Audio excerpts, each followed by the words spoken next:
સમાચાર સુરતથી સુરતના મૈદરપુરામાં હીરા બજારની અંદર ભીખ માંગવાના બહાને આવેલા લોકોએ હીરાનું પડીકું ત્યાંથી ચોરી લીધું। ચોર ટોળકીએ વેપારીનું ધ્યાન ચૂકવીને હીરાનું પેકેટ સેરવી લીધું હતું। અંદાજે 40 લાખના હીરા આ પડીકામાં હોવાનું સામે આવી રહ્યું છે। ચોરીની આ સમગ્ર ઘટના સીસીટીવીમાં કેદ થઈ હતી। આ ઘટનાની જાણ થતાં જ ઉચ્ચ પોલીસ અધિકારીઓની ટીમ પણ ઘટના સ્થળે પહોંચી ગઈ હતી અને સીસીટીવીના આધારે ચોરને ઝડપી પાડવા માટે ચક્રો ગતિમાન કર્યા છે।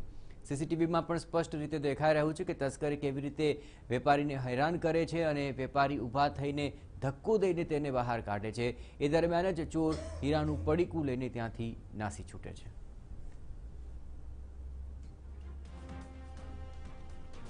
આ સીસીટીવી ફૂટેજ અમે આપને દર્શાવી રહ્યા છીએ કે જેમાં હીરા વેપારી પાસે જે શખ્સ આવેલો છે તે મૂંગો અને બેરો હોવાનો ડોળ કરે છે અને તેને ધક્કો મારીને પડીકું સેરીને ત્યાંથી નાસી જાય છે અને આ જ ફૂટેજના આધારે પોલીસે હવે તપાસ તેજ કરી છે।